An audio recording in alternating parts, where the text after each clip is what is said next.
जय माता दी। नमस्कार। आप सभी का मेरे चैनल में हार्दिक अभिनंदन है, स्वागत है। आइए सुनते हैं महाभागवत देवी पुराण का 30वां अध्याय। इस अध्याय में कुमार कार्तिकेय का तारकासुर के विनाश के लिए ससैन्य उद्यत होना है। ब्रह्मा जी द्वारा उनके वाहन की रूप में मयूर तथा अमोघ शक्ति प्रदान करना है। कार्तिकेय को देव सेना का सेनापतित्व प्राप्त होने आदि का वर्णन है। नारद जी बोले, महादेव आप यह बताने की कृपा करें कि पार्वती पुत्र कार्तिकेय ने युद्ध भूमि में देव शत्रु तारकासुर का कैसे संहार किया। प्रभु अपने माता पिता से उनका परिचय कैसे हुआ और देवी पार्वती तथा महेश्वर ने पुत्र प्राप्ति के बाद क्या किया। श्री महादेव जी बोले, वत्स युद्ध भूमि में पार्वती पुत्र ने जिस प्रकार तारकासुर का संहार किया उसे मैं कहता हूँ, सुनो। साथ ही अपने माता पिता से जिस तरह उनका परिचय हुआ वह संपूर्ण वृत्तांत में कहता हूँ, आप ध्यान से सुने। एक बार तारकासुर के सम्यक प्रीत होकर सारे देवता ब्रह्मा जी के पास आए और उन महामती को प्रणाम कर कहने लगे। देवताओं ने कहा, प्रभु ब्रह्मांड जिस प्रकार यह तारकासुर हम सबको सदा पीड़ित करता रहता है उसको क्या आप नहीं जानते? क्या हम आपके समक्ष कहें? इस समय उसके संहार के लिए आप महादेव पुत्र महाबली महान देव कार्तिकेय को शीघ्र ही रणभूमि में भेजिए। श्री महादेव जी बोले। उनकी यह बात सुनकर लोक पितामह ब्रह्मा जी ने सभी देवताओं के सामने कार्तिकेय से कहा। ब्रह्मा जी बोले, शिवात्मज आप सभी लोगों के रक्षक हैं, तत्तात इस समय तारक दैत्य को मारकर देवताओं की रक्षा करे। तारकासुर के सताए देवगण आपका आश्रय लेकर उद्धार प्राप्त करे, इसलिए आप उस देव शत्रु का संहार करें। श्री महादेव जी बोले। तब देवताओं के आगे स्थित महाबलशाली कार्तिकेय जी ने स्त्रीगंध गंभीर वाणी में उन ब्रह्मा जी से कहा। कार्तिकेय जी बोले, मैं उस दुष्ट और दुधर्ष दैत्यराज तारकासुर का यह युद्ध में संहार करूंगा, मेरे लिए वाहन की व्यवस्था कीजिए। श्री महादेव जी बोले, महामुने ऐसा कहे जाने पर भगवान ब्रह्मा जी ने शिव पुत्र कार्तिकेय के लिए वायु समान तीव्रगामी मयूर वाहन प्रदान किया।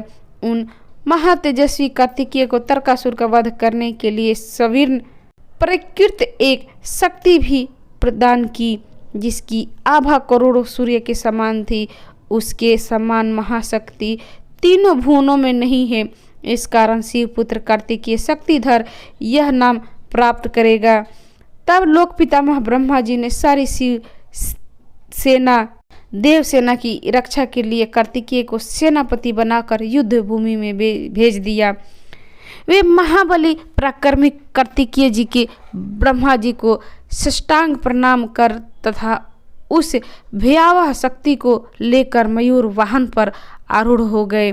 मुने तदंतर कार्तिकेय जी को आगे करके सभी देवता युद्ध करने के लिए दैत्यराज तारकासुर की नगरी को ओर आए। तदंतर आते हुए उन देवताओं को घोर कोलाहल को सुनकर अपने असुर समूह के साथ दैत्यराज युद्ध के लिए तत्पर हुआ।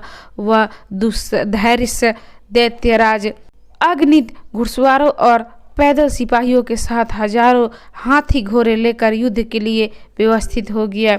श्रेष्ठ मयूर वाहन पर आरूढ़ हाथ में चमकती हुई शक्ति धारण किए और सभी देवताओं से घिरे सेनानी कार्तिकेय को आता देख तारकासुर भी स्वर्ण मंडीय रथ पर आरूढ़ होकर निकल पड़ा। उसके रथ का सिंहवाहित अनेक ध्वजाएं तथा पताकाएं सुशोभित हो रही थी।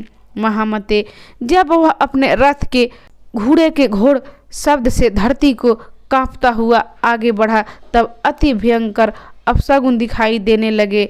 मुने सूर्य का भेदन करके उसके रथ के समीप ही उल्कापात होने लगे और घोड़ों की आंखों से अश्रुधारा निकलने लगी।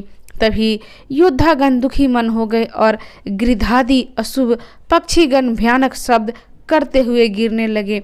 इस प्रकार के अनेक भयानक अपशगुनों को देखकर भी देवताओं को पीड़ित करने वाला वह दैत्यराज तारकासुर विशाल दिव्य धनुष लेकर क्रोधपूर्वक शिव पुत्र कार्तिकेय को युद्ध में जीतने की लालसा से आगे बढ़ा।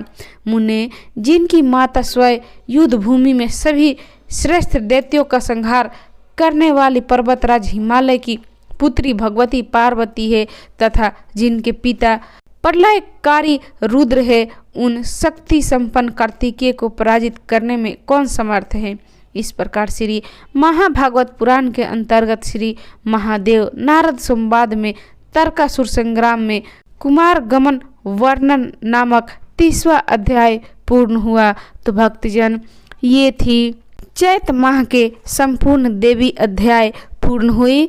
तो आप सभी को ये संपूर्ण अध्याय कैसी लगी? अच्छी लगी तो इसे लाइक करें, शेयर करें, मेरे चैनल को सब्सक्राइब करें और कथा सुनने के लिए आप सभी का धन्यवाद।